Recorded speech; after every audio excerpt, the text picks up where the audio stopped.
Bas conflit parcellaire fait couler beaucoup d'encre partout dans la République démocratique du Congo, tout en Afrique mobimba.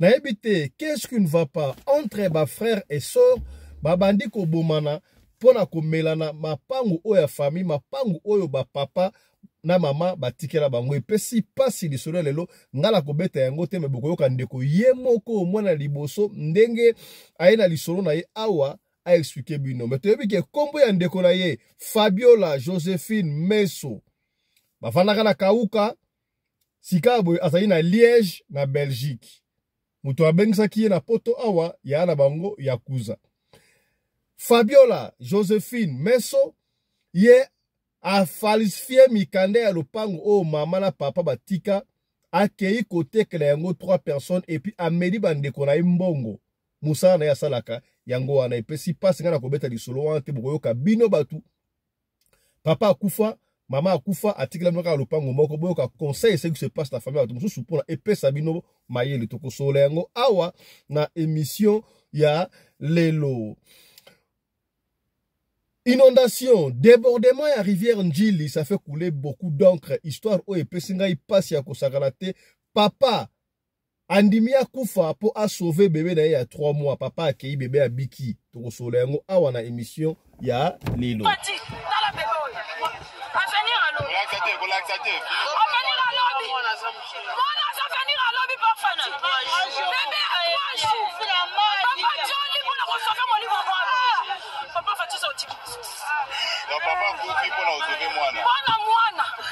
Donc papa a koufi pour a sauver mon limo ya mwana papa oyo azali vraiment vrai héros na pesie matondo longonia bakambo asali ezali c'est pas donné à n'importe qui akoki ko sala yango voilà même na commune ya Mongafula batumbi kuluna bomoni totiango na système batumbi kuluna na commune ya Mongafula donc kuluna batumbi na commune ya Mongafula tokozongela yango kaka na émission ya lelo. Notre confrère Pero Louara oyo bataki plus de 4 millions pona oyo ko kanga mutu na soit vivant soit mort. Est-ce que loi mboka nini elobi oyo soki muto sali mabe il faut côté la monta moko songolo pona ko kanga eto pona ko bomaye. Est-ce que Pero Louara a été condamné, jugé?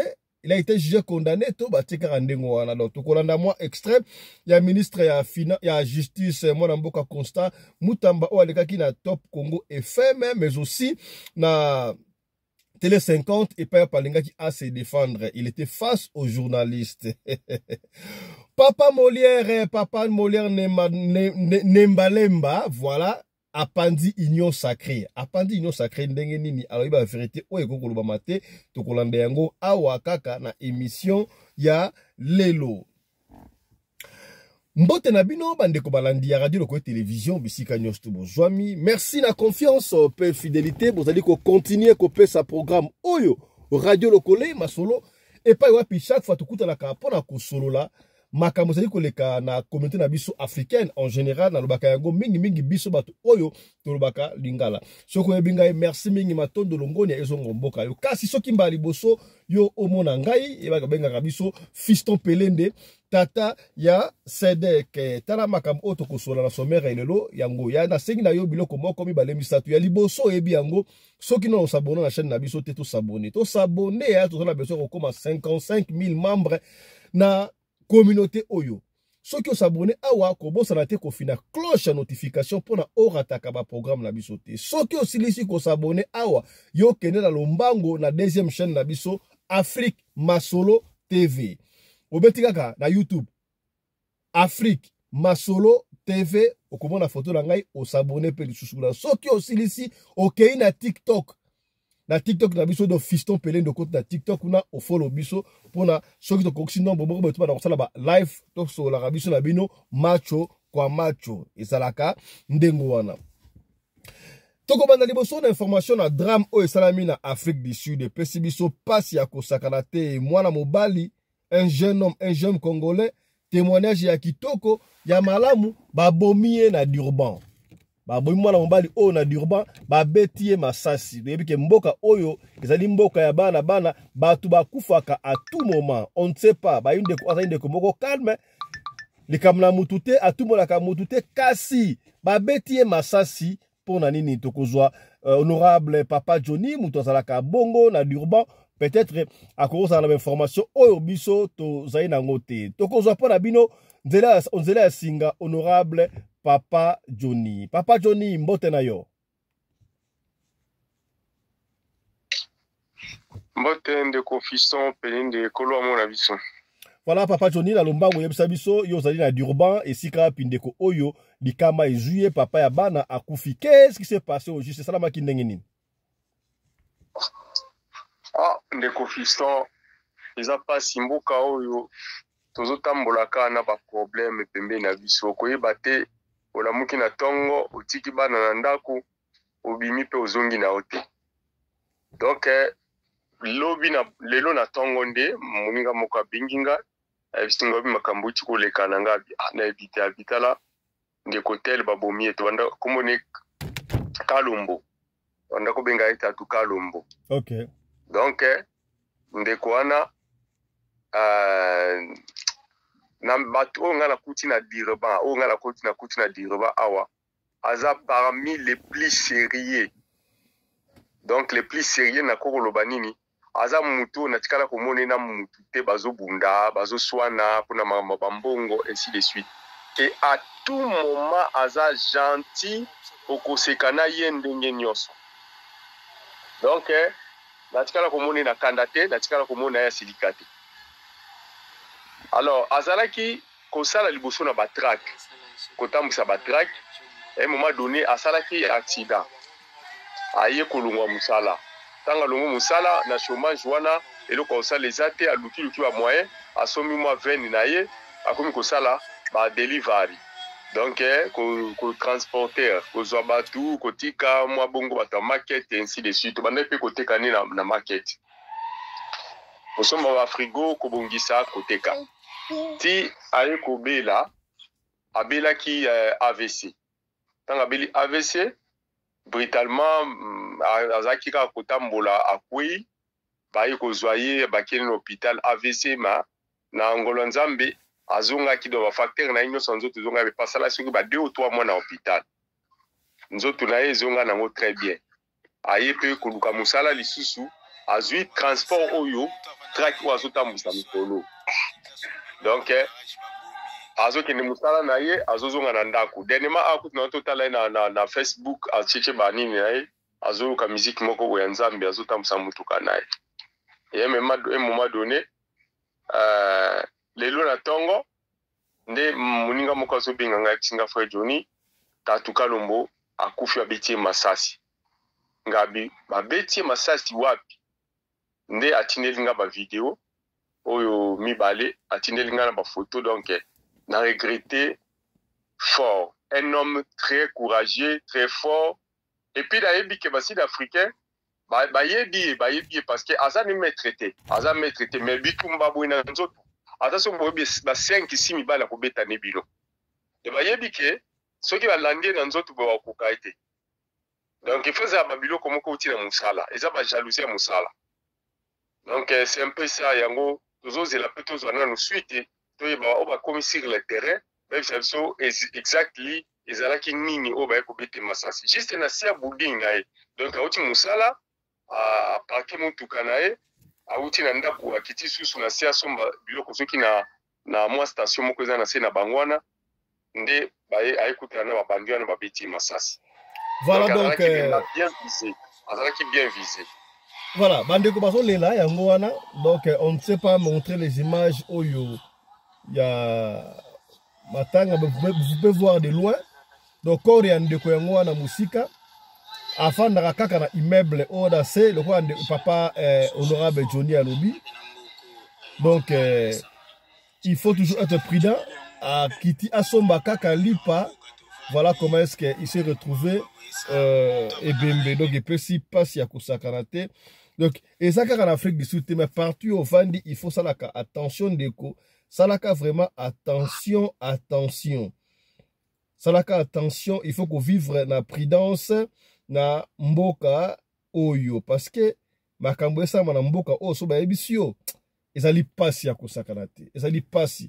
on ne peut pas faire beaucoup de commentaires. Ndeko Kalombo atiki biso lokola ndenge honorable Papa Johnny lui baneko bengeta tout Kalombo. Alors nous compatissons avec toute la communauté congolaise d'Urban. Oyo Tobungisi Moko Yabiso, un jeune homme très bien qui défendait la communauté, il s'est battu, donc il en a surtout. Mais voilà, c'est le destin. Et Dieu a voulu que Eleka Ndengwana. Donc, au nom de toute l'équipe de la radio locale télévision, nous présentons nos très sincères condoléances à la famille de Monsieur Kalombo. Voilà. Autre chose à présent, restez encore avec nous, honorable. Yambo, tout la yo oyo kandenge ndeko ali kolela commence leki na bango ateki bango lopango ay ko dénoncer awa na radio locale parce que radio locale a la voix de sans voix. Tika to pesa on d'information et puis trop cité kuna. Na lobaki yango ne bandeli awa débordement ya mayanjili oyo ezali nango ba liboso te. Tout mona ki la première dame maman Denise Nyakero tu sais que dit na président bakenda yikota là bas tout même voire même na ministre ya transport moi na mboka Jean-Pierre Bemba Gombo bakenda yikota là bas tout ba sinistré oyo basali na stade Tata Raphaël je crois ba maki mo ba mousse mais pour je kolia oui c'est très bien c'est bien beau mais to ebi yango ezali ba liboso te oyo maye débordé ba sinistré bazala. Quelle solution prenez-vous? Ya motoloba mais eloko na zongeli makapasi toloba ki yango à long et à large to zongeli yango pona likambo epesi ngai pasi na lingi na ko féliciter papa oyo force esika ke molimo na ye epe mona kimia molimo na ye nzambe ayamba parce que asali devoir pena oyo papa asala rapona mwana. Nous mettons les enfants au monde, c'est de notre devoir de les protéger. Papa andimia chola pour sauver mwana na ye, ce n'est pas donné à tout le monde. T'as une image oyo ne maman zo expliquer bon to ya to songa to soleil je crois la paix honorable papa va bien la on mois 2-3 mois ko bana to landa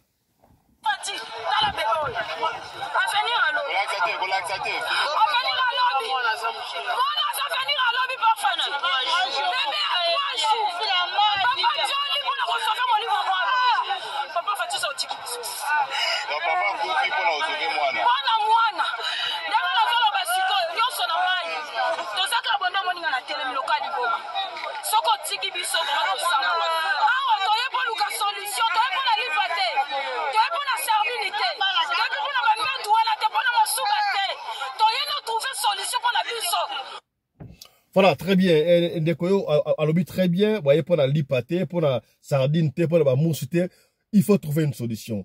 On en a marre. Trop, c'est trop. Batouba koufi trop, inondation, salami trop. Je me rappelle, j'ai toujours dit ça à l'époque, il y a Gentilingo Bila, côté à Ndano, côté à Nido Tchacha, Kingabwa Kuna, mais rien ne s'est fait. Je ne sais pas ce que Salamaki ou bien comment, mais débordement Oyo. Oui, c'est vrai.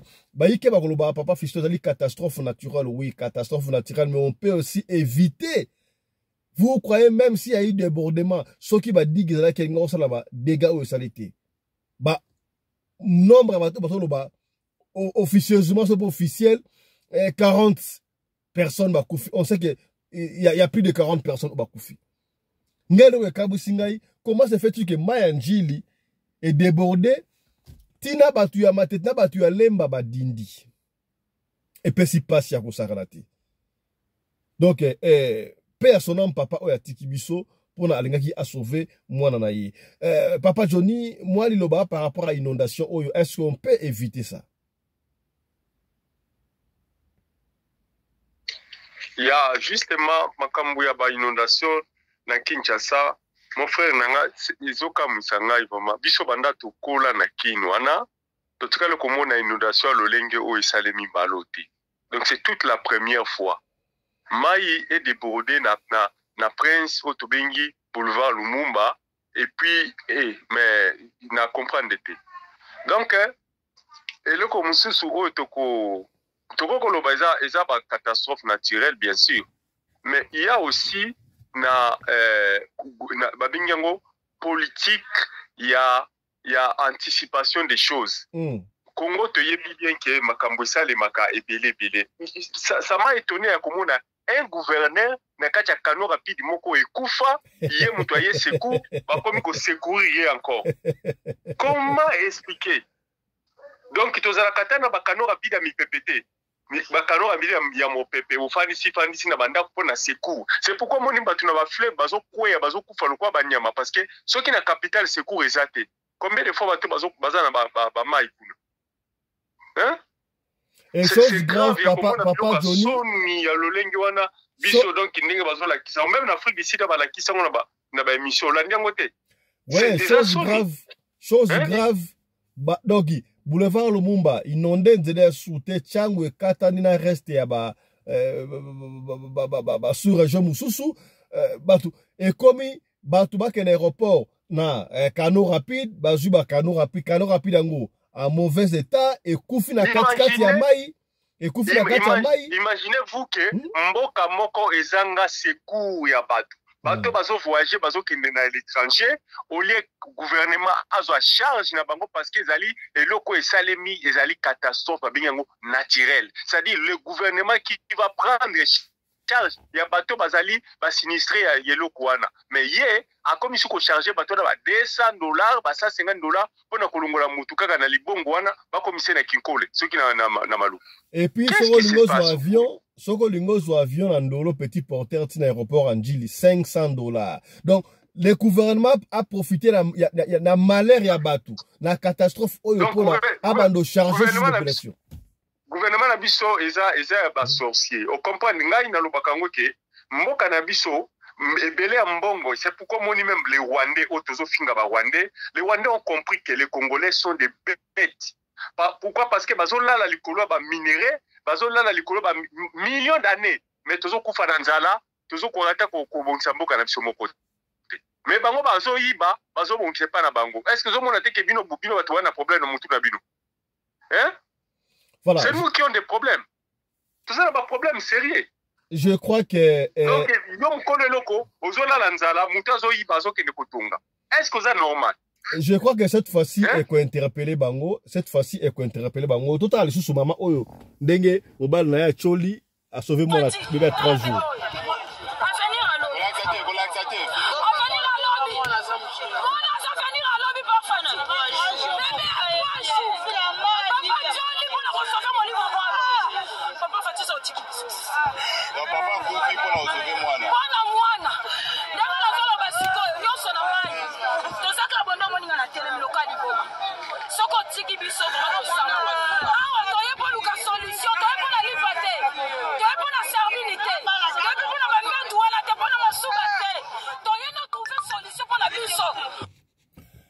Un papa brave qui a accepté de mourir pour sauver bébé naé il y a 3 jours. Ça restera gravé dans l'histoire tant bébé au col sinon papa a koufa qui peut sauver. Donc et ça dit Kitoko a rempli devoir naé comme étant papa.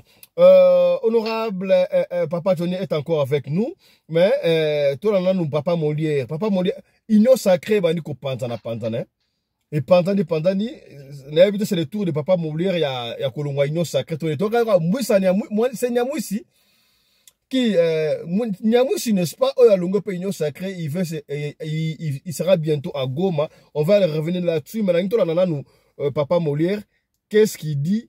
Il y a consultation oyo mokonzi mboka uté ko lancer consultation yo kanipete et siliga ndengo ntebite. Il a consulté qui, mais papa Molière a sali mo analyse mukie. Il y a na émission à confrère na biso France to la nous papa Molière et puis tozong. Est-ce que ce que papa Molière dit c'est vrai ou c'est faux? Nous retenons le nom pour ça mon commentaire là-dessus. Suivez. Monsieur Léon, n'emballez pas face à la caméra. Ayou. Vrai ou faux, tu vois que consultation. Ndeko Beranda, où tu vois les escroqueries. Escroqueries. Comme membre de l'Union sacrée. Il ne doit rien ajouter à un TikTok. Hein? Quand je dis c'est une escroquerie. Oui, c'est dit. C'est une escroquerie sans effet. Merci. Est-ce que Mouto a initié une escroquerie? A organisé une escroquerie? Oui, puisque Moutouana a maillé. Pendant que vous allez escroquer, il faut mailler. Très bien. Vous allez mailler l'été, vous allez escroquer. Mais les abonnés ont au costa Moutou. Donc vous allez mailler. Nada initié ma consultation. Officiellement, c'est le président de la République. À ce que je sache. Ce qui est escroquerie, Zali, nani voit la première escroc? Non, pas escroc forcément. Nalobi, je réponds. Pas nécessairement escroc. C'est l'homme qui est papa Molière. C'est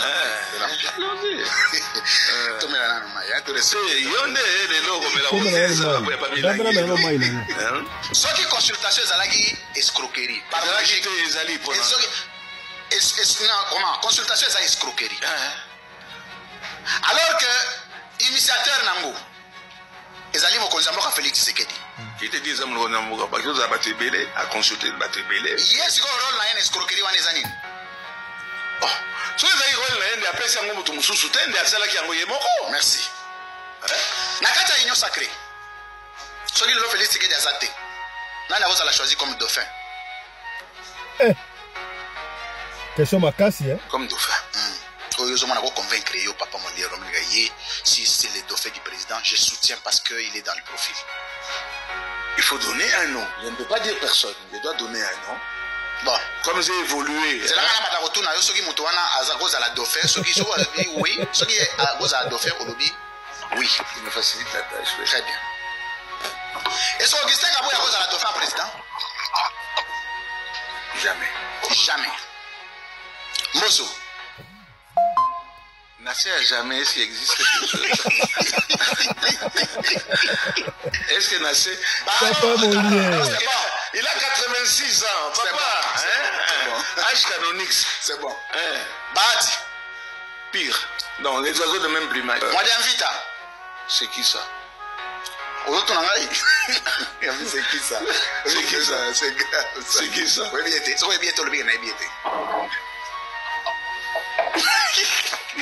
C'est quoi ça? Ah bon? Je dis bien seulement, c'est quoi ça? C'est très péjoratif. C'est quoi ça? Merci. Mais c'est qui? Aide-moi. Mais je ne connais pas. Donc, on peut conclure que la Union sacrée Mouta va succéder Félix Tshisekedi Azate. Pour le moment. Oui. Ah. Au début des heures à Gobi. Papa Molière, la famille Tshisekedi, ce qui est là, Tunio Nabibon, à défaut de ne pas puiser à l'Union sacrée, la famille Tshisekedi, dynastie Tshisekedi, qui peut succéder à Félix Tshisekedi? Ah, tout ça, dynastie, comme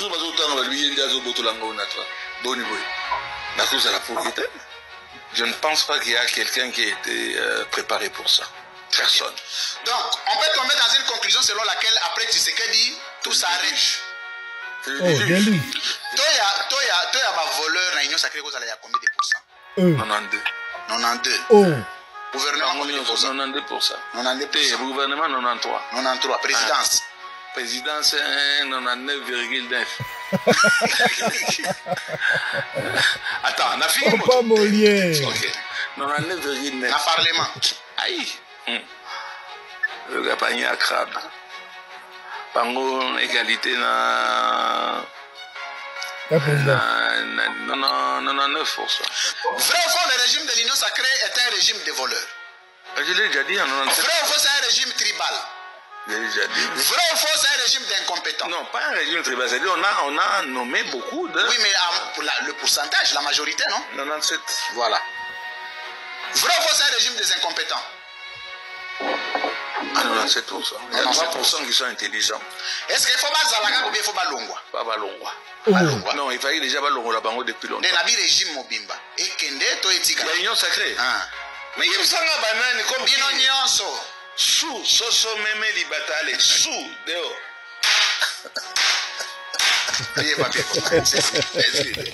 Voilà, ça c'est Papa Molière. Voilà.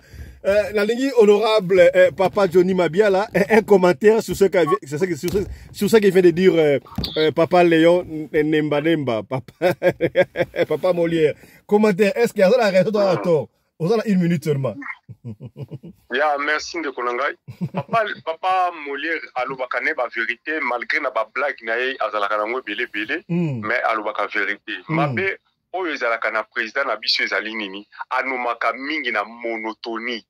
Donc qu'on nomme mingi sur écolo sur base écolo na yo eza malamu te. Mboka na biso ezali na ba écolo ebele. C'est pourquoi moni bato baza ko se retirer bazo kendaka kosalaka ki rébellion parce que bazo moneke likambo moko ka bazo zongira ngo de plus en plus ozo kanaote depuis 2019 jusqu'à 2026 kaka likambo moko bato bazo lela mais yo zo comprendre kaka te ozo continuer ka nango Donc, ils ont même on achète sans le savoir. Mais est-ce que. Ils ont croire que ceux qui les ont, il y a le pouvoir. Bateau, il y a le pouvoir, n'a pas soutenir. C'est quoi? Par exemple, à Mobutu.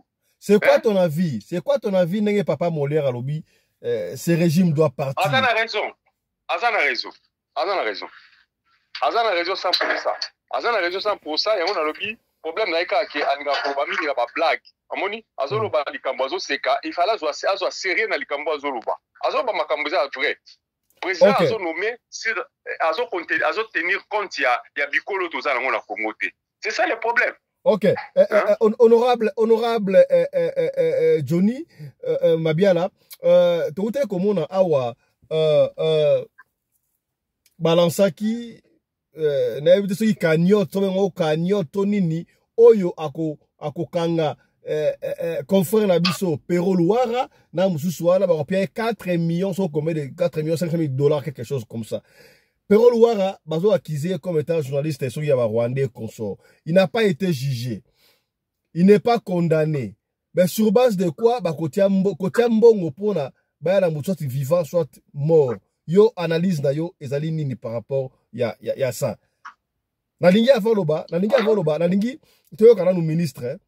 Ngala toyoka na ministre, ndenge ministre azoko expliquer, yemoko face na ba journaliste mususu o ba d'accord te na le kambwana mutu bo condamné yete loko moko te. O tia mutu mbongo bakanga yo mbongo wala 4 millions mbongo ebele, ça peut servir autre chose na mboka. Toi on a ensemble mbongo ça commentaire. Tolanda. Qui vient de parler, qui vient de tweeter, s'opposant aux annonces du ministre de la Justice. S'opposant aux annonces du ministre de la Justice, qui dit que il peut pas être jugé parti ou. Le ministre de la Justice n'est pas la justice. Il y a d'ailleurs une question d'auditeur sur ça adressée à Maître Louenga. Mais il y a des choses que le ministre de la Justice a dites. Oh là là. Voilà. Le ministre de la Justice peut initier la justice, mais il n'est pas la justice. Oui. C'est ça justement. Oui, Maître William a dit qu'il y a des procédures à suivre. La saisie des biens n'est possible que lorsque ça sert à la commission de l'infraction. Voilà. D'accord, il y a ouverture des enquêtes. Au même moment, il écrit pour dire au même moment, il faut saisir. Ça, quand même, bien à bateau. Batongi, Bazui, sacrifice, c'est vrai, il y a toutes les accusations qui pèsent sur des personnes, des personnes, difficiles à présumer, se défendre. Mais on ne peut pas annoncer les décisions sous forme de justice rendue. Même la mise à prix de certaines têtes. Sur base de quelle procédure? Sur base de quelle procédure? Sur base de quelle décision de justice? Et là, vous avez entendu sa réponse. Élisée Odia lui a posé une très bonne question. Sur quelle base? Il a dit je suis le ministre de la Justice. Mais monsieur le ministre de la Justice, vous n'êtes pas la justice. Il a interrogé. Vous êtes ministre de la Justice, mais vous n'êtes pas la justice. Et félicitations à Élisée Odia qui ne s'est pas laissé démonter ni intimider. Parce que ministre Aobi, attention, je risque de vous assimiler au Rwandais ou quelque chose comme ça. Il a dit non, vous n'allez pas m'intimider. Je pose une question, répondez-moi. C'est sur base de quelle décision que vous mettez à prix la tête des OSE, la tête des trésors, etc. Alors qu'il n'y a pas de soubassement en termes de décision de justice. Répondez à la question. Toujours que neka boye comme na oneti tout ça les loro pour battre baganga ba c'est là-bas bête ma beaucoup alors que procédure exacte. Et ça on ne prend pas au sérieux avec des décisions comme ça. Je le dis, je ne voudrais pas que vous également vous soyez soupçonnés d'être de connivence avec. Arrêtez de m'impressionner, arrêtez de m'intimider, ça marche pas avec moi, monsieur le ministre. Parce que les intimidations, ça marche pas avec moi, monsieur le ministre. Les 4 millions, la tête des Pero mis à prix pour 4 millions, Merveille Bengele pour 4 millions, c'était une décision prise par le Conseil de ministres ou prise par Moutamba lui-même. Je pense qu'il n'a pas tenté de te recruter, toi. Réponds à la question, monsieur le ministre. Parce qu'il recrute des gens. Je dis, j'ai des preuves. Vous répondez aux questions. Vous êtes dans des supputations, vous êtes dans des imputations dommageables, vous risquez de tomber dans tout ce que vous décriez. Hein? Madame, vous parlez au ministre de la Justice. Ah oui, aussi, c'est ça, il est présumé innocent. Et nous parlons d'une émission sérieuse. Voilà la raison pourquoi je ne suis pas venu pour m'amuser. Pero est présumé innocent, parce que quand vous faites ces allusions-là, je ne sais pas où est-ce que vous voulez en venir. Madame, d'abord c'est gênant. Pour vous, une patriote, de parler de quelqu'un dont les faits sont clairement établis, qu'il coopère avec le Rwanda. Il n'a pas été condamné. Jamais une journaliste Il rwandaise n'a pas été condamné, il n'a pas été jugé. Je suis en droit de me poser cette question. De vous poser ces questions-là. Vous parlez au ministre de la Justice. Auditeur qui dit ici que Thierry, tu défends les terroristes Diongo et Louara. S'il vous plaît, monsieur. S'il vous plaît. J'ai juste demandé au ministre de la Justice sur base de quelle décision de justice il peut mettre des têtes des gens à prix. Et la question de l'auditeur, c'était pour quelle raison et sur base de quoi il demande, enfin, il a pris une décision. Sur base de quelle décision de justice? Oui, sur base de quelle décision de justice il demande qu'on confisque, je crois, les biens de certaines personnes. Oh, il y a eu une procédure et un appel, les peines ont été confirmées. Mais je parle d'autres personnes. Il faut beaucoup de journalisme, na point de vue, na opinion, na bino. Non, moi je suis journaliste. Je peux ne pas être d'accord na makamo osé azo sala, na ndinga aza se comportaka, na attitude na ye, mais ce qui ba avocat musana bango zani ba procès ça ma ponani. Mutu terroriste abomi batu momona asali procès, mutu pas défendre. Attention, il y a la procédure de justice qui doit toujours être accompagnée les décisions de justice. Donc voilà, atato ina moto ata o azosa la biso nyonso to ebi keza mabe, mais to tuna oh mais décision zui eza na base légale nini. C'est normal.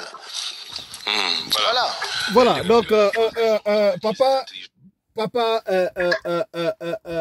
Johnny, beaucoup de gens batebele baike baikoloba ministre Mutamba. On croyait qu'il était compétent, on croyait que Aïbi Gosala Moussala, mais au fil du temps, tout le monde est impressionniste.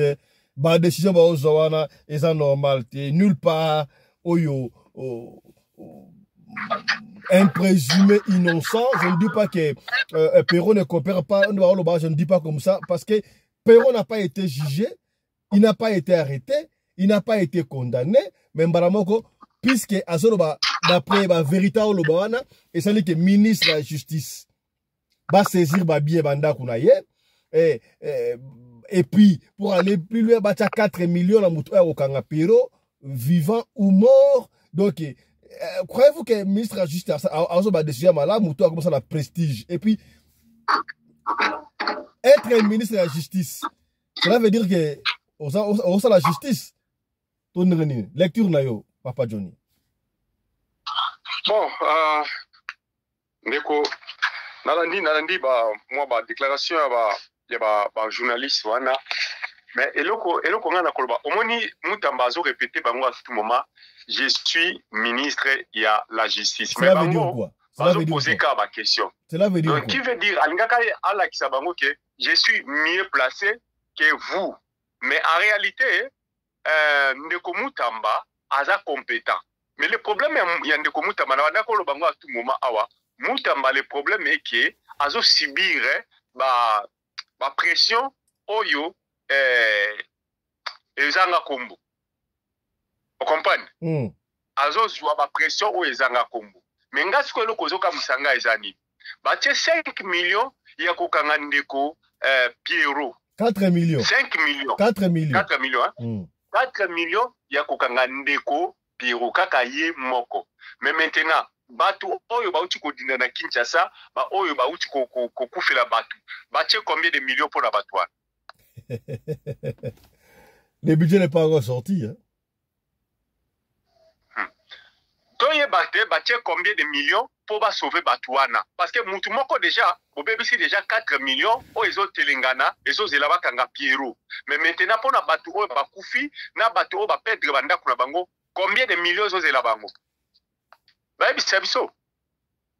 Tu vois moni Congo, eza na makambo moko trop superficiel. Na habité ndenge ni mboka la biso na toko ezo senga un leadership pour ezali dire. Omoni leadership senga kate ozala na ba tâtonnement. O nazo zwa ba décision te po naza ko observer nini.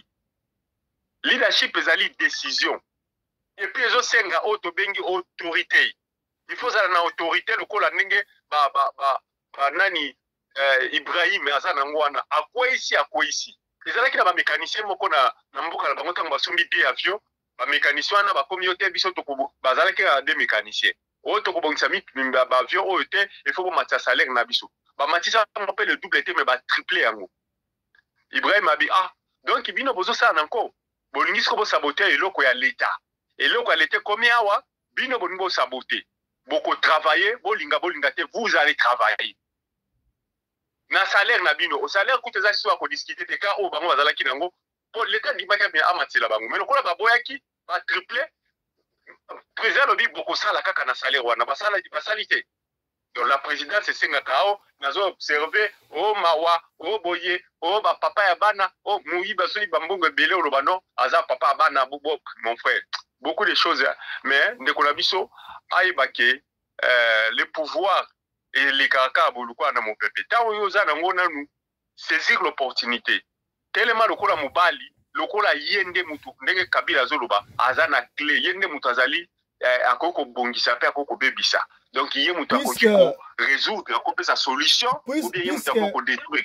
C'est lui. Honorable Mabiala, puisque vous parlez de Kabila, voilà, Kabila annonce déjà son retour vers la partie orientale. Partie orientale, c'est lui qui va est, mais Kabila à Goma. Image Moruto au Kabila, où t'as fait des cibles, Fungono à côte na Goma librement. Kabila était en exil. C'est lui qui avait remis le pouvoir à Joseph Kabila Kabange via, par des trichements, il y a Corneille Nanga, Oyo Alobe, à dévoiler Kiango. Moutagana l'élection là qui Martin Fayoulou, il y a eu compromis en africain, il y a un qui Félix Tshisekedi n'a habité sur quelle base, d'après Bango, c'est pas moi qui l'ai dit. Alors, tant que Kabila a annoncé retour naïe, tout le monde réaction tout par-ci par-là, notamment il y a porte-parole, il y a Moïse Katumbi Tchabwe, moi n'amboka Olivier Kamita, tout Alobiso, Kabila Zongi, et ça signe déjà à Malamu pour la commune alors qui bat baza bazo qui peut partir là baza bat au chéri baza bat pour la unité. C'est pas moi qui l'ai dit, je ne sais pas si j'ai transformé les messages, mais quelque chose comme ça qui est pareil, quelque chose pareil que j'avais compris. Kabila rentre au Congo à partir de Goma. Batoubaï qui va Koloba, tu l'as dit confrère Moussoubaï Koloba, on va passer à l'investigation. Oh non, parce que Rwanda et Juba sanction belé, consort à l'époque Kagame a obligé Kabila Ami Bimisa que yé Moutaza chef ya AFC M23 comme ça azo ba responsabilité na yé. Yangwana Kabila ndimi alobi que non azozonga mais la partie orientale là on voit Goma il peut rentrer là partie orientale cause la Goma et cause la Kisangani to et cause la pe Katanga et babi kalamingité azo fungola feu côté ya Katanga attaqué Azwa parti on est à Katanga et puis ça la faire face parce qu'il est la seule personne d'après Bango où il a commencé la face na pouvoir en place ou à gros la pouvoir en place parce que y a mutu après ça qui Bango yango entre parenthèses on va pas rentrer na ba polémique wana bato na savoir qu'il n'est pas nanga là ah Moussa Nyamwisi je crois Nyamwisi les noms encore m'échappent ou habillé pe calamité à cause na Goma croyez-vous que bato va rejoindre nanga bah rejoindre nanga pour un sentiment to ba mona koto quelque chose ne va pas côté à pouvoir parce que l'ingaba sauver pour na bango bah ça déjà en avance na okende koto et puis bah accusation oyo ministre il y a transport mon amboka Jean-Pierre Bemba Gombo azoko sala et pas Kabila n'est pas congolais boye est-ce que ça a de l'importance to peut si au moins 3 minutes ça là résumé ya makamutu anoyoki ndeko Fiston Pelende. Merci beaucoup. Na complété mingi pour Joseph Kabila. Joseph Kabila, pour moi, nazo kela mawa. Nazo kela mawa parce que mutu obimi na kati na pouvoir, obimi na mbongo ebele. Ozana nu na makasi. Pourquoi ne pas ozala kaka mutu komi kopesa ba obaza ko ya ko sala ba erreur na pouvoir ba conseil. Parce que d'abord c'est lui qui a fait que le Congo est à genoux, tina niveau oyo. Niveau tozana yango lelo, ezali yé mutasali Congo ezala ndenge wana. Ça c'est pas vrai, frère Johnny. Niveau tozana yango lelo. Vous n'êtes pas d'accord avec moi quand tu reculé en dessous même de la moyenne. Non, écoutez, korekile na biso eza na sens nini ozoloba parce que biso moko na mboka na biso tango Joseph azalaki na pouvoir tokomaki a genoux liboso ba Rwandais okoko tanga komba Rwanda te okoki pe koloba komba ya Rwandais liboso ya bato te fo ba boma obe bakangao wana ezalaki malamu. Est-ce que l'armée na biso ba général nde ba Rwandais ba colonel ba Rwandais ba subalterne ba Congolais wana ezalaki malamu. Est-ce que ndenge est-ce que situation oyo mboka ezalaki na tango sur tous les plans ndenge Joseph Kabila tikaki yango na sikoboye omoni que to évoluer to avancer to en égalité ou to en déchet en moyenne to évoluer to avancer mais quand même to fongoli misu na makambo oyo ezalaki contre mboka la biso ezalaki so ya biso te est mobimba ezalaki déjà à Rwanda. Est-ce qu'on raisonner il y avait je pense sénateur moko américain banda ko poser ba question le bino Rwanda donc Kivu ezalaka na Rwanda ba bino te Kivu za na Congo bina na ebisi bino Olanda lo kwana te Olanda ngote vraiment na regretter parce que na bongisa mutsa ba document na ba fond na ngebunga kao donc le sénateur américain Bill Clinton. Il dit mais que je sais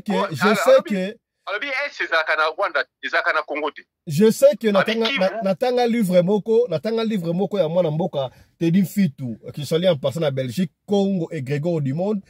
Non, les fossoyeurs de la République. Je ne maîtrise pas encore. Oh, à côté na site ya CIA à la qui ça commence que Congo c'est la casse sous 2 345 000 km été ba kate yango parti ndambu ba diminuer yango par exemple personne en Rwanda déjà à l'époque ba balkaniza de yango ba c'est ba réaliser je ne confirme pas na mona yango na livre. Bon, en fait eza bongo papa quand penses-tu ya retour ya Joseph Kabila Kabange pourquoi changer à côté à Est wana? Parce qu'il y a ça qui supporte la rébellion. C'est lui qui est dans la rébellion. Est-ce que... Et moi, je conseille beaucoup à ces messieurs-là, je conseille beaucoup à lui. Afanda, le coup là, un citoyen congolais, Oyo, ba Congolais, bandimi, à la Congolais, Afanda, na bambongo na ye, asa la misala, Oyoza, ko s'occuper de la famille, na pour foyer, na la bien. Olobi, ba Congolais, bandimi, à la Congolais? Yes. Asa Congolais? Asa Congolais te? Non. Asa Congolais te ndekomoni. Asa mutuamboka nini? Indépendant na modindo, mutu asa Congolais akoko sangana na ba rebelle wana. Nane babumi batu na Est. Bino ba bozo kota bino ba boza ba Congolais. Nous sommes à la télé, on est honorable. Ba nzete na mitu ko boma batu lolenge wana. Honorable. Ko boma na ba bana, na ba bébé ko boma. Honorable. Oza Congolais nini? Honorable. Olobi asa Congolais te, asa mutuamboka nini? Ah, bongo est-ce que yo bosani kolona ya za Rwanda asa ma question ngana otunu ma question asa Rwanda tribunal ya Rwanda za nini est-ce que osana ba preuve o la sika et pas na bango na Rwanda osana ba preuve est-ce que pona koloba mutaza Rwanda faut quoi la ça ba preuve mais faut preuve et bon qu'est-ce qui prouve que ya Congolais ou que chef d'état actuel alobaki mama na ya za mutu ba wish Angola consort mais to benga Congolais. Non, écoutez, biso, au moins le problème est que biso ba Congolais, to lingaka ko décrire mutute lo lenge ya zali. Boza ko kavaye. To boite, na bamboka belé ba incident ne salima. Na tozo benga Eduardo, il n'est pas mutu ya nani. Azaki mutu ya nani te ya ba langage ya homme de la ya Sao Tomé. Sao Tomé. Sao Tomé. Et ça ba langage ya ba ya rue. Automatiquement il faut assumer responsabilité ya Bokawana. Et ça ba langage ya homme de la rue. Yo ça scientifique, si tu veux nous démontrer que Joseph Kabila asa Rwandais, so ça ba village na ye, ba mboka na ye nyoso tuana, on te laisse l'espace même pendant 10 minutes au démontrer biso. Mais si on doit spéculer, et ça a raison de mon côté. Na tout si go boy. Bato ba que de rejoindre la rébellion pendant nga kuna. Ba on so ba Rwandais to ba d'accord te na pouvoir makam au pouvoir et ça. Non, le problème est ali, bandeko bazo que de rejoindre kuna, il y a beaucoup de bon, na kokolo banini. Bato belé au baza ko kende ko rejoindre des rébellions, baza na ba raison na bango personnel. Mais mingi baza ba ignorant. Les ignorants ont évité l'oko nini o eza kokomela eza koyela mboka na biso na futur. D'abord na bitumba ndenge toza boye ata ye nani Fati aza mabe. Mais na moment où tozali tokoki ko bimisana no mabe na ye totalement il faut to kava et poto to batela mboka na biso. Après ko batela mboka na biso tozongi together nde totali makambo na ye. Mais tant que tozoza la diviser, ba miso bazokende pa ba Rwandais, ba kende kozwa ba secours ainsi de suite. Mais ce qui est étonnant, ba tozo mona te lolenge nini mboka na biso zokenda ko kabwana. Bazo mona ngote. Honorable. Imaginez-vous que bato bakoti na bamboka bazokata na bana ya mikie ba mitu. Bazokata dernièrement na moni na vitesse ko zo ba information. Bamboko bango batiki po bakima bazonga kote bazonga leba banani ba wazalendo bazotake bango. Ba retour na bango. Ozomona nde bazosala. Est-ce que baza ba congolais ko sala eloko wana? D'ailleurs biso to botama na makilate, biso to botami na kifrendili yango to yambaka bango, to fandisa bango na mabe na biso. Voilà, merci beaucoup honorable. Honorable, na y a des questions et puis on va passer à autre chose. Yo répondre à oui ou non.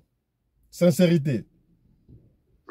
Est-ce que Joseph Kabila est rwandais, oui ou non? Yes, il est rwandais. Il est rwandais. Est-ce que au Ebi village Joseph Kabila na Rwanda? En tout cas, nga politique na bango na kota kate parce que na non, parce que yo bien ça rwandais. Mais ça au village na yi. Yoka papa ngwanda o akota penda na politique na bango aloba yango vérité. Bana ya papa na biso Mouze baloba yango. Na komona bwena mistu et il y a aucun président dans le monde oyo za congolais on dit mal l'armée moko boya kota na kati ya l'armée na bino et puis asimba justice na bino wana ozongi lisusu na wana ozongi ba critère wana ezolakisa straight ki aza na congolais te wana ozongi su kuna ya pas premier te. Est-ce que Félix Antoine Tshisekedi Tshilombo a gagné l'élection pendant nga a gagné l'élection tu m'as gagné Martin Fayulu vrai ou faux? Yambala libosa gagné ki te ami bala gagné na tuni élection o akota na pouvoir. Et à Liboso a gagné qui te? A gagné qui te? Ok. Est-ce que Félix Tshisekedi est compétent comme étant président? Toi, il n'est pas compétent. Bon, quand il est compétent, pour l'angaï, Azali, Aza fort on a mis sauté. Donc, Aza na 50%, il y a parti fort on a eu, na 50%, il y a parti Azali faible.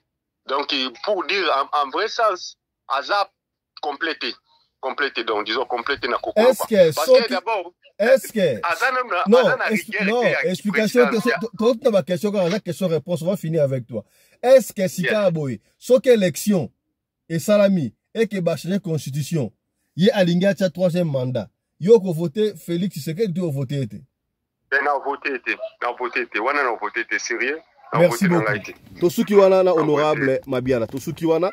Siko to tikala bino botala. Boyoka siko histoire oyo ndeko abeti. Ngala ko beta histoire ote. Na ko linga pende ko Johnny ayoka yango. Peut-être il va intervenir. Ndeko na bango ngoyeyo. Yeyo mwana mwasi oyo. Asalaka na Liège. Bomoni ye. Apa fisto na olax photo ya mutu te. Ndeko na yemo ka pesinga photo na laksa ndeko na bango yeyo. Kombo na ye. Avant la histoire Kombo na ye Fabiola Josephine Meso afandaka na kauka biloko mo ndengo wana siko akoma Range Rover ambenga madame Range Rover so pe supercharge so Josephine supercharge Range Rover supercharge ambenga ndengo wana ye lopango ya famille a changé mikanda ateki ndeko na ye to kandenge ya na ye moka zo expliquer o papa fisto obedi cela fa ba ngana beti yango te ya na ye moka zo expliquer alobi nyonso awa tolanda bino tolanda voilà famille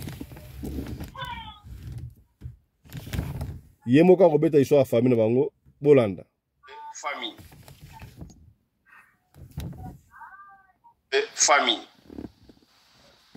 ouais mbote papa na Sedek ezali ya solo na famille na biso toza na demi-sœur na biso ko tobotama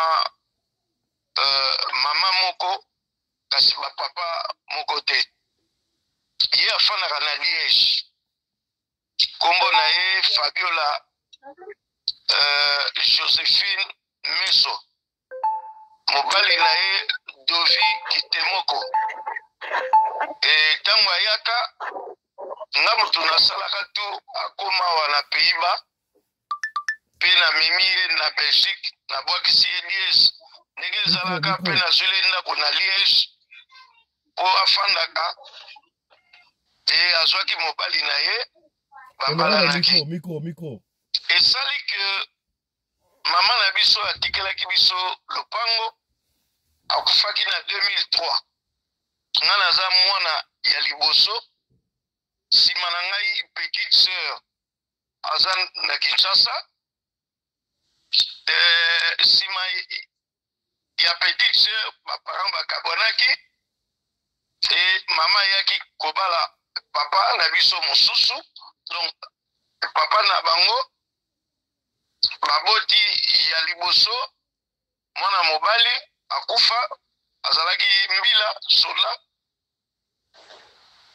ya mibale oyo alandi ye awuti kotika biso ane pasi awa azalaki marie na bana mitano après elandi ye Fabiola Josephine Meso Kitemoko bapiaka ye kombo ya Fabiola tango siri wana reine Fabiola bayaka na Kinshasa mais aboti bapie ye kombo et puis mwana suka na biso Huguette ya Lundama ye pe ayaka awa azalaki na Hollande mais lokola mutu ebeta ye afandaka lemo Belgique po azali hollandaise l'air moko akei France l'air mo mais abotaka na libala ne bana bali bakoki kozala 4 nde bazali awa na Hollande baza ba hollandais bakola mwana mwasi na mwana mobali bana misusu baza na Allemagne epai ya bapapa na bango. Alors ndeko mwasi na 2002 akeikin ake kosalisa bafo mikanda po foto tia opposition pona lopango mutateka te. Ok ye moko aza na cop azobulenga ta mususu nga na teka ponga na kendeki po nasala makambo nanga ya députation wana yaki na 2011 donc na 2022 aye lokola aza na groupe ya bavoka po bafacilitake kosala bafaux papier basali bafaux papier tosali réunion de famille te po topeye autorisation ateka pomona liboso premier liquidateur ezali ngai nsima na ngai et petite sœur après et petite sœur les garçons oyo awuti kokufa mais atiki bana 5 bana na mwasi na ye après ye na oyo ya suka ye basali mikanda comme quoi que ye aza soki ayant droit aza na droit ateka parke moto epesi ye e autorise ye. Or loi nini yango na RDC bato bazali na kati ya lupango wana mama leki na biso azali petite sœur azali basali réunion te eloko te bazoteka lupango bake mpe na localité te e na manœuvre na bango bateki bacorrompre évidemment bajuge po avocat na sala na bato baye kosomba lupango ndenge akabolaki ona 3 parties kaka ye kaka avocat na bango non po asime mpenza makambo yango bien nga ntango toyoki boye tosali appel makambo eza na cour d'appel mais bato to baokama o papa bosala réunion de famille e mwana ya liboso na ngai ya kosa o bongo ya soki 4e soki 5e ake koleka teka lopango neni toyebi biso nyonso kisasa ndenge ekoma escroquerie mosusu mbongo oyo ye azwaki po atekaki yango na 3 personnes au lieu apesa na bana il y a petit frère oyo auti kokufa année passée toko Jacques atiki 5 bana na mosi na ye non akosi bango asinise bono bosinya mukando yo ya vente mukando to sala boy nazo pesa no mapar na bino po osomba tai pai na bino na babumbu kesoki wapi tenga zai koyepsa bango po bango bafandi na kote ya pandala tango ya zimbo mwana benda lopango atekaki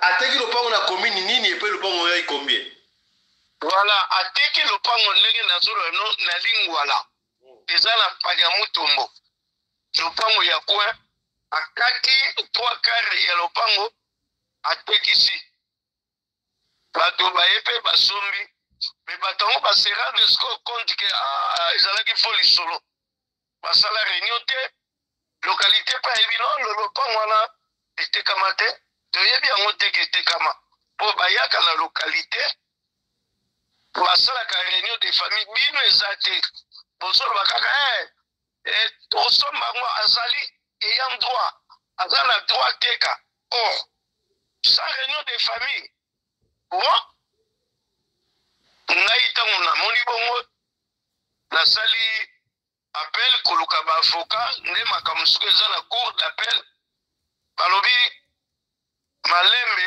leta kozwa ye akosanza makambo na ye akamati mbongo oyo azwaki parti atekaki ake kosomba lopango na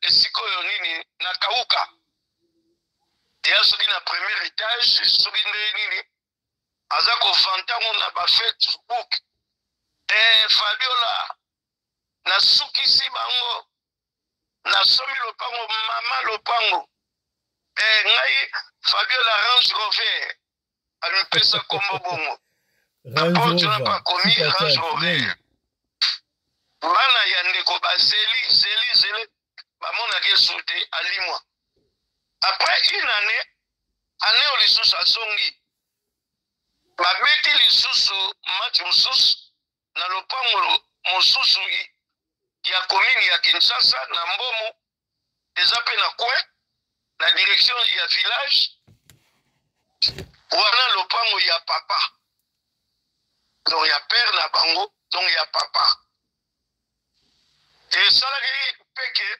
ndenge aloki bamanevre bafaux papier ndenge ayaka yango grand frère oyo babota ye na mama ya liboso kota na kini ye mpe akende mpo ayeba makambo ndenge ayokaki ake kosi retrouve ke mwana mwasi wana asali bafaux papier bakangi ye bake na bango na aner etindaki bango na casier judiciaire kuna bakangi ye bayebi non eya faux il faut akota mais lokola bazwaki client grand frère alobi bon leta botia yo anga na kosolola na client yoyebi kaka kini avocat ne lisusu beta litoi bonono botika ye tokopesa ma vrai mokuwa na yo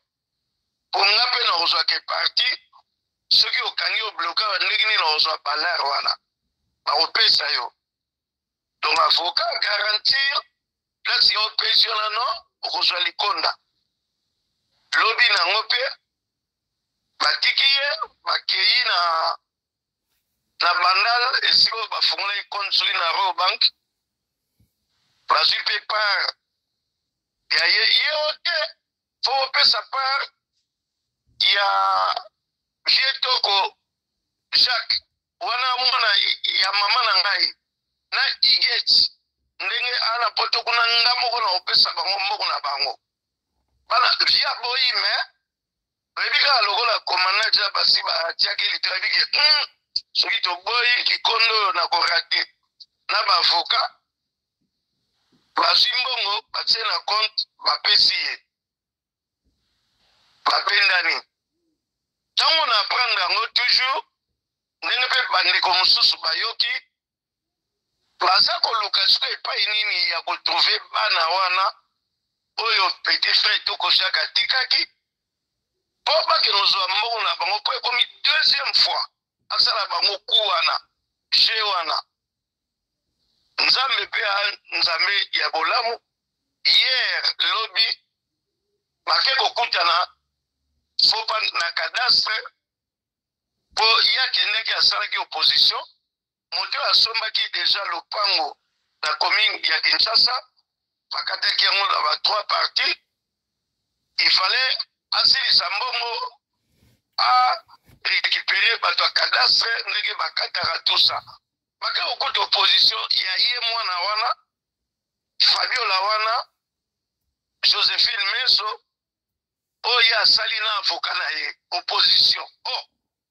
balobi no opposition ezali awa mwana mwasi ayaki tala boye lokola bayebaki na fone eni atikaki babengi ye aye endongo azaki danze nzambe mpe alalaka te mutu moko na Facebook ndenge basololaka bayebisi mama ya mwasi ya petit frère na biso Toko Jacques ndenge yo oza kuna me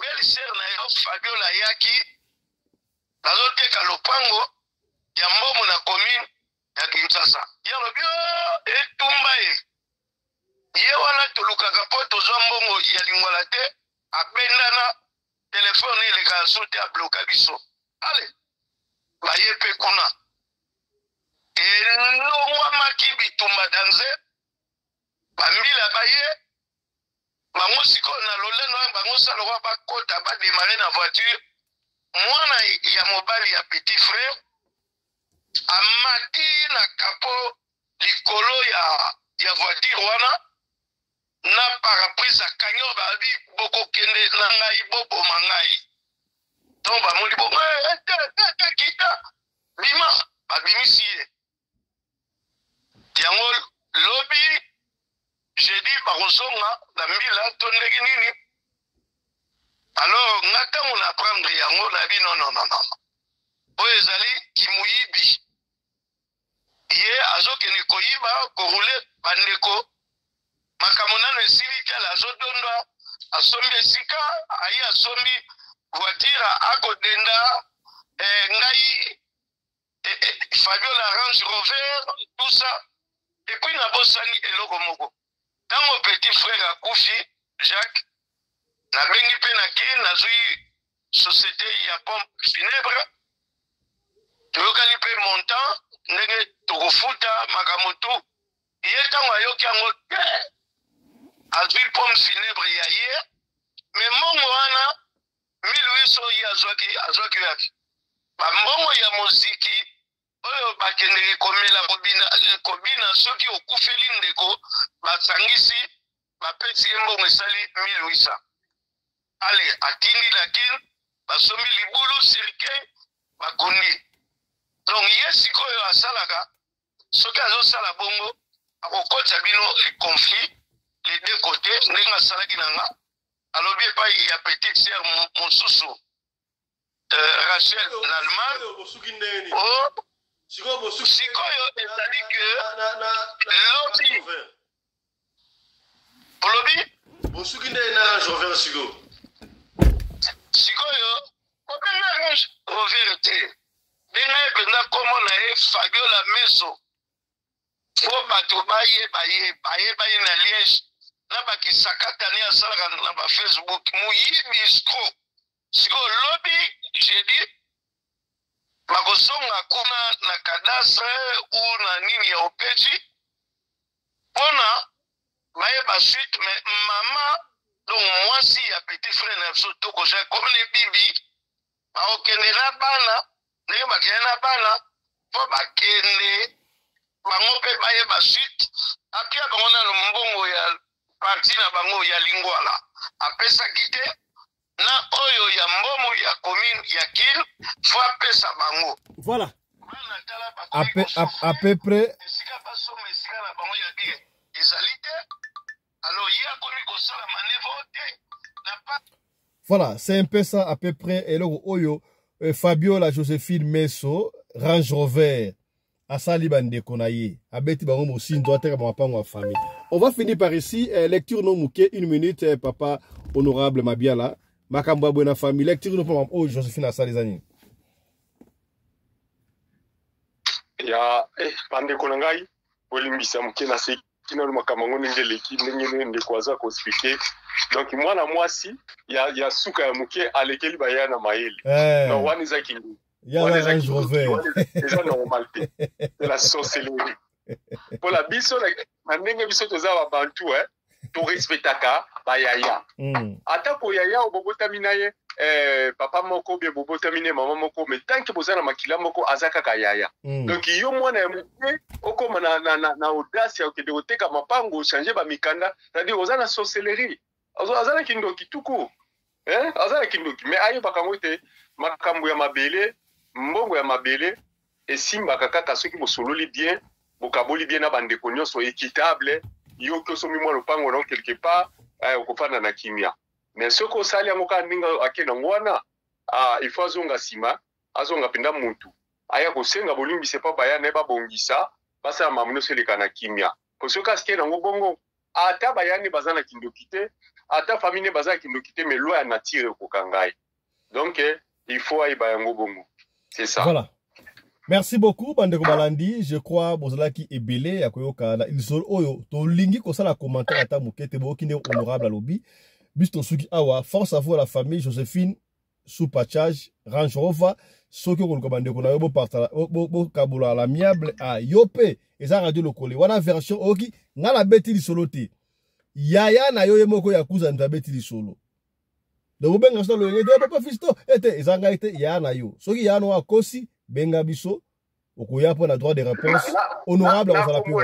Na komona un peu à super charge wana. Donc super charge ani zaka pour la famille ani ko la famille na ye. Na ebisio mutu ka munene. Super charge wana ko sala ngo na libanda nde kunangai. Soko sa super charge sala ngo libanda na ba business ça va. Mais soko comment ça pour la famille na moko za mabe. Famille ça sacré. Oko ka pour la famille te pour na lopango. Mais soko zi lopango wana ke opesa ngo ta bana na yo. Ba ko continuer na ngote, ba ko teka yango e ko koma peka ba mbongo ko welela. Donc vraiment c'est un peu ça. Merci. Tosuki awa pour la 3e session d'Abisso. Tokutani lobi na tongo pour la nouvelle session d'Abisso ya Radio Lokole Masolo. Partagez monsieur Oyo, partagez tindela yango de kosu pachage et comme la tina Liège et sika Oyo Azali. Allez, portez-vous bien. Merci beaucoup honorable Papa Johnny Merci beaucoup. Tupesika tupachaja bambote bele place azali so azo kabiso azonga sima azonga mutu a kanisa famille ça sacré donc ya kanisa famille. Voilà, émission est Sili. Allez, chap chap. Et tada.